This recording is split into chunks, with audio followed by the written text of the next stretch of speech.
Dear students, good morning. कल हमने electric potential पढ़ा था, चैप्टर 4 इलेक्ट्रिक पोटेंशियल। थोड़ा सा इसका रिकैप कर लेते हैं बेटे आज। इलेक्ट्रिक पोटेंशियल में हमने क्या क्या पढ़ा बेटे? सबसे पहले कि इलेक्ट्रिक पोटेंशियल होता क्या है। इलेक्ट्रिक पोटेंशियल क्या होता है बेटे? It is the amount of work done in bringing a charge from infinity to that point.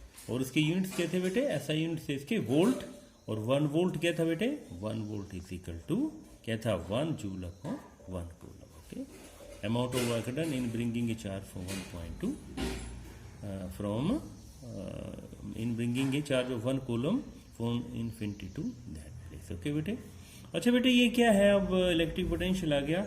इसके जो मेन जो इसके मैथमेटिकल एक्सप्रेशन आपने याद रखने। नंबर 1, सबसे पहले W अपॉन क्या होगी, बार बार यूज होंगे। ठीक है बेटे, आपको पता होना चाहिए वोल्ट के क्या क्या होते हैं। और सेकंड क्या था बेटे? एक जो हमने पढ़ा था कल, वो क्या था? E is equal to minus dV upon dr। ठीक है बेटे, ये दो रिलेशन है इसके बेटे पोटेंशियल के। ये आपको याद होने चाहिए क्योंकि ये कभी भी यूज हो सकते हैं। ठीक है बच्चों। अच्छा, आज हम बेटे इसके दो आर्टिकल बचते हैं। देखता हूँ मैं, अगर वो नए सिलेबस में है या तो बाद में करवा दूंगा। अभी हम चैप्टर 5 शुरू करेंगे बेटे आज। चैप्टर 5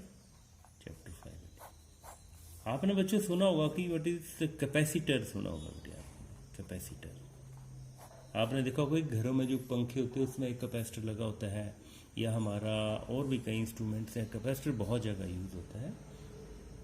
तो बेसिकली कैपेसिटर है क्या? What is capacitor?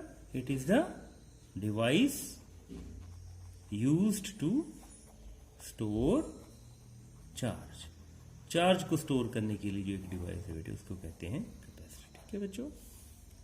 कैपेसिटर जैसे कि आपने देखा होगा घरों में पानी को स्टोर करने के लिए हम एक वाटर टैंक यूज करते हैं, उसी तरह चार्ज को स्टोर करने के लिए हम यूज करते हैं कैपेसिटर। ठीक है।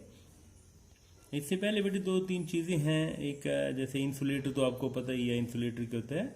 Which do not the material which do not allow the passage of current. ठीक है। और कंडक्टर क्या होता है? Which easily allows the passage of current. और एक नई चीज है बेटे, डाई इलेक्ट्रिक। डाई इलेक्ट्रिक भी बेसिकली क्या है बेटे? These are insulators. ये क्या है? These are insulators. अब क्या होते हैं कि जैसे किसी इंसुलेटर को अगर आपने, जैसे हमारा ये इंसुलेटर ही है, जैसे फॉर एग्जाम्पल हमने फ्रिक्शनल इलेक्ट्रिसिटी के केस में किया था, तो उसमें क्या था बेटे कि जब हम एक चार्ज्ड ऑब्जेक्ट को किसी न्यूट्रल ऑब्जेक्ट के पास ले जाते थे तो वो उसमें भी अट्रैक्शन हो जाती थी। वो क्यों होती थी? क्योंकि उसमें इंड्यूस्ड चार्ज प्रोड्यूस हो जाते थे। फॉर एग्जांपल इसमें अगर यहाँ पर आपने इलेक्ट्रिक फील्ड अप्लाई कर दी बेटे, यहाँ पर ये आपने इलेक्ट्रिक फील्ड अप्लाई कर दी, यहाँ पर पॉजिटिव और negative, means this is the direction of electric field. ठीक है। अब जब यहाँ पे इलेक्ट्रिक फील्ड अप्लाई करेंगे तो यहाँ क्या हो जाएंगे बेटे? थोड़े, ज़्यादा नहीं, थोड़े से चार्ज यहाँ पर क्या हो जाएंगे? प्रोड्यूस हो जाएंगे। ठीक है। यहाँ पर पॉजिटिव के साथ नेगेटिव, और यहाँ क्या हो जाएंगे? Positive.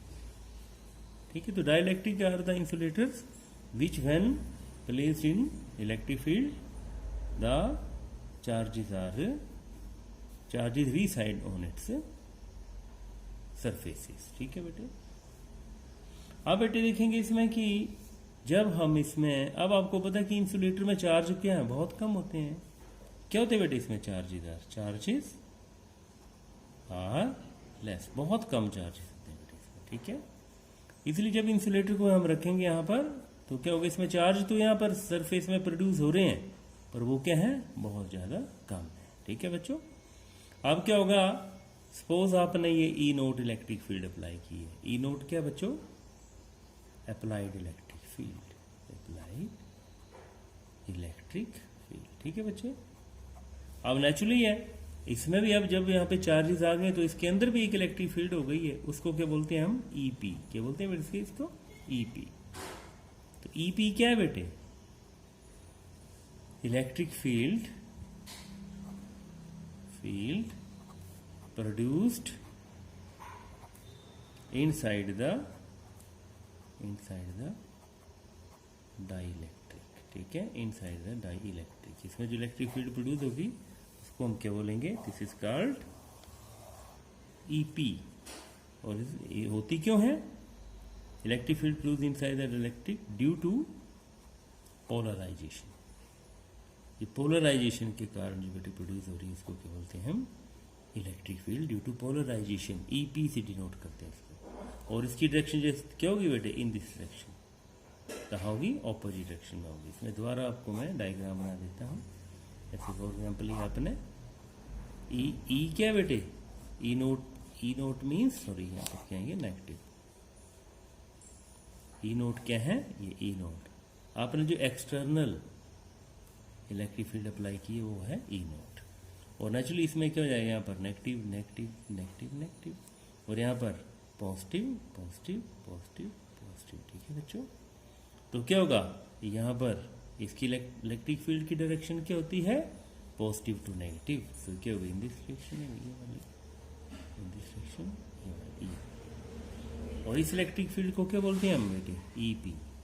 EP means electric field to polarisation. आप देख रहे हैं बेटे कि बाहर वाली जो इलेक्ट्रिक फील्ड है वो ज़्यादा स्ट्रॉन्ग है। ठीक है बेटे? जैसे यहाँ तो यहाँ इस केस में तो कैंसिल हो जाएगी बेटे। ठीक है? इस केस में इलेक्ट्रिक फील्ड यहाँ पर जीरो हो जाएगी। यहाँ सिमिलरली यहाँ पर भी जीरो हो जाएगी, क्योंकि ये एक दूसरे को कैंसिल कर देंगे डाइलेक्ट्रिक के अंदर। पर यहाँ पे कुछ चीज जो स्पेस है जहाँ पर इलेक्ट्रिक फील्ड जो वो यहाँ पर है। ओके बेटे? यहाँ पर इसकी इलेक्ट्रिक फील्ड यहाँ पर। इट मीन्स ये जो अंदर बची बेटे, अब ई नोट क्या थी? अप्लाइड इलेक्ट्रिक फील्ड थी, और ई पी क्या थी? Electric field due to polarisation. तो ई क्या होगा? E is equal to E naught minus E P. अब ई क्या है? ये जो नई वैल्यू है बेटे E, this is reduced value of electric field. क्या है बेटे? ये reduced value of electric field. ठीक है बच्चों? रिड्यूस्ड क्यों बोला इसको? क्योंकि इसके अंदर जो अब ई नोट ज्यादा थी। सपोज कर लीजिए कि ई नोट की वैल्यू थी 10। क्या थे बेटे इसका? ई की वैल्यू, इसके यूनिट्स क्या थे? न्यूटन पर कूलम। और माना ईपी, क्योंकि ईपी कम माना 2 न्यूटन पर कूलम। ठीक है बेटे? तो ई की क्या आएगी बेटे? 8, क्योंकि 10 माइनस 2 क्या आ जाएगा? 8 न्यूटन पर कूलम। ठीक है बेटे? ई इतनी है। अभी क्यों है? क्योंकि इसके अंदर इलेक्ट्रिक फील्ड कम थी। क्यों थी कम डाइलेक्ट्रिक के अंदर? क्योंकि इसमें चार्जेस जो वो बहुत कम होते हैं। ठीक है बच्चों? तो इसी तरह अब हमने डाइलेक्ट्रिक को इलेक्ट्रिक फील्ड के अंदर रखा था, अब हम रखेंगे कंडक्टर को। Conductor inside the electric field. Conductor inside the electric field. अब देखेंगे बेटे इसमें क्या होता है। What is? अब वही बात आ गई। ये क्या है? आपने इलेक्ट्रिक फील्ड अप्लाई की है। कौन सी? ई नोट। क्या बोलते हैं इसको बेटे? ई नोट। ये क्या है? ई नोट। ठीक है बेटे? अब यहां पर क्या रख दिया आपने? कंडक्टर। पहले क्या रखा था? Dielectric, insulator. अब क्या रख दिया आपने यहां पर? Conductor. As we know that there are sufficient, बहुत ज्यादा चार्जेस होते हैं कंडक्टर में। तो अब क्या होगा? इसमें भी बेसिकली ईपी प्रोड्यूस होगी। What is this? EP. EP यहां पर क्या होगा? ईपी। ठीक है बेटे? इसकी डायरेक्शन ऑपोजिट होगी to the applied electric field. और ये क्या बेटे? This is the applied electric field, और अंदर इसके ऑपोजिट डायरेक्शन में होगी ईपी। अब देखेंगे कि reduced value of electric field क्या आती है बेटे इसके अंदर। अब बेटे इसमें आपको पता कि नंबर ऑफ चार्जेस हैं, तो इस केस में क्या होगा? वही बात होगा भाई, E naught minus E P. ठीक है? But E naught is equal to E P. दोनों क्या होते हैं बेटे? बराबर होते हैं। E naught is equal to E P. So यहां पर क्या होगा? ई की वैल्यू होगी। ठीक है? ये क्यों हुआ? क्योंकि इसमें दोनों चीजें जो वो बराबर है। इसलिए जो कंडक्टर है उसके अंदर हमेशा ही इलेक्ट्रिक फील्ड क्या होती है? 0।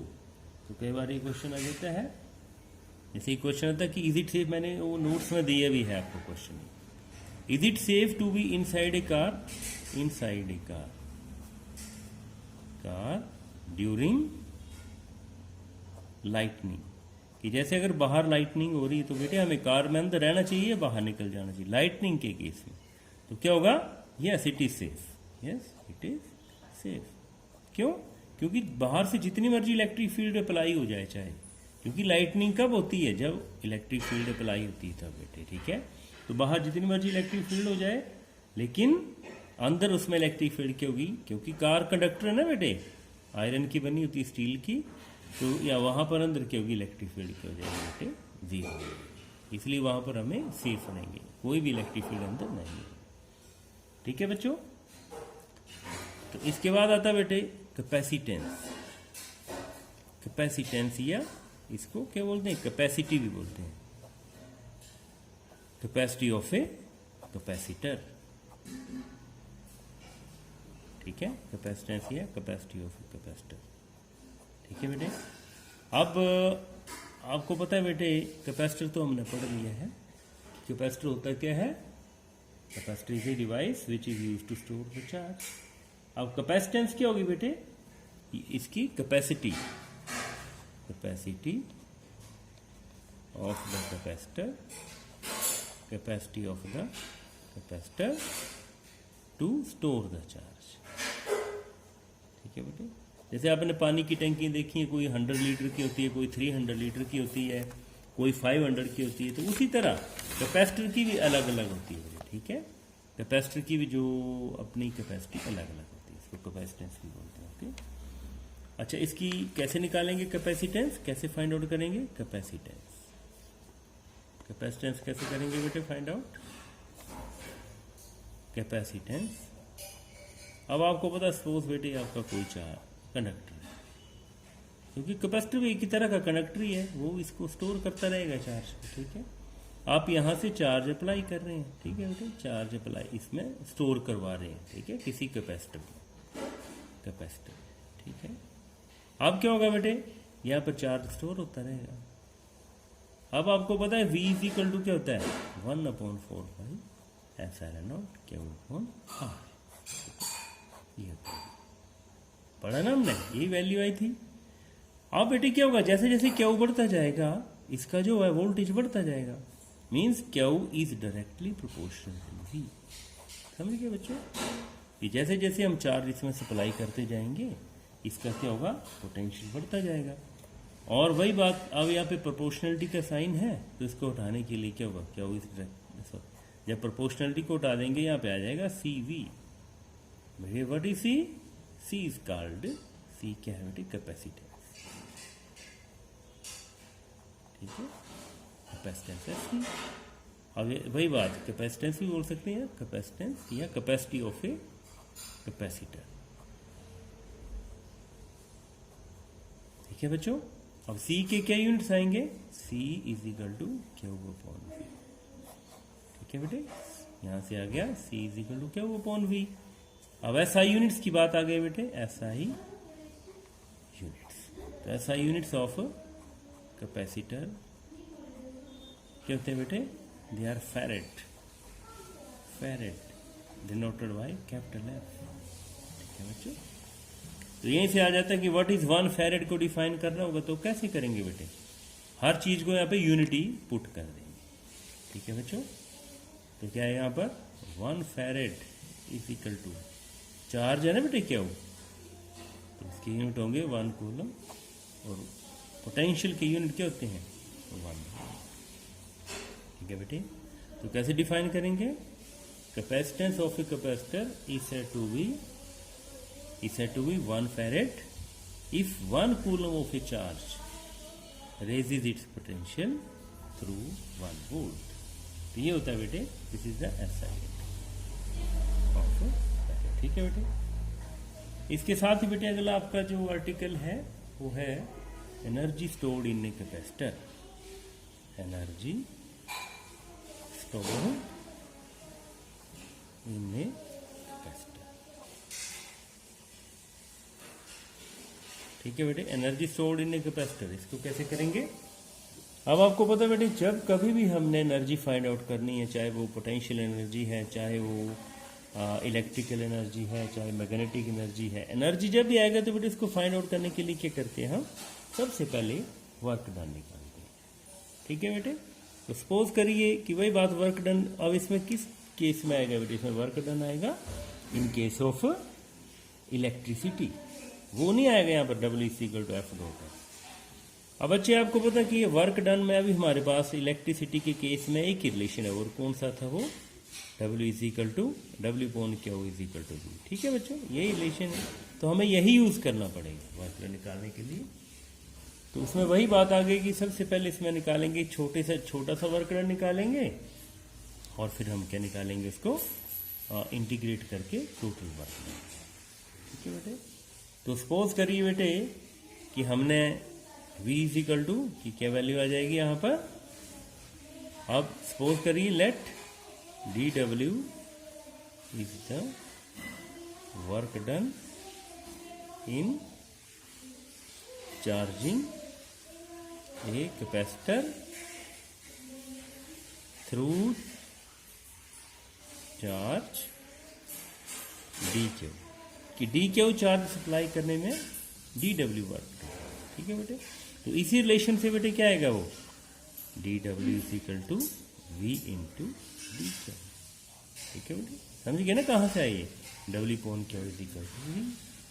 तो यहां से बेटे अब वही बात, ये तो आ गया VDQ। ओके, तो अब इसको निकालने के लिए क्या करेंगे बेटे, यहां पे हम V की वैल्यू पुट कर देंगे वट, क्योंकि इसमें कैपेसिटर भी हमने यूज करना है। तो अभी हमने रिलेशन किया है कि C होता है Q अपॉन V, तो यहां से V क्या आ जाएगा, Q अपॉन C। ठीक है बच्चों, तो यहां पे पुट कर दिया, तो dW is equal to Q upon C into dQ। ठीक है बेटे, ये तो आ गया स्मॉल अमाउंट ऑफ वर्क। अब टोटल वर्क डन कैसे फाइंड करेंगे बेटे, टोटल के लिए क्या करना पड़ेगा, अब हमें इसको integrate, it has to be integrated. तो इंटीग्रेशन के लिए total work done, total work in charging capacitor through charge क्या होगी, टोटल चार्ज अब है क्या हो देना, सीधा ही इंटीग्रेशन करेंगे कहां से, क्या थे यहाँ पर क्या वो अपॉन C इंटू डी।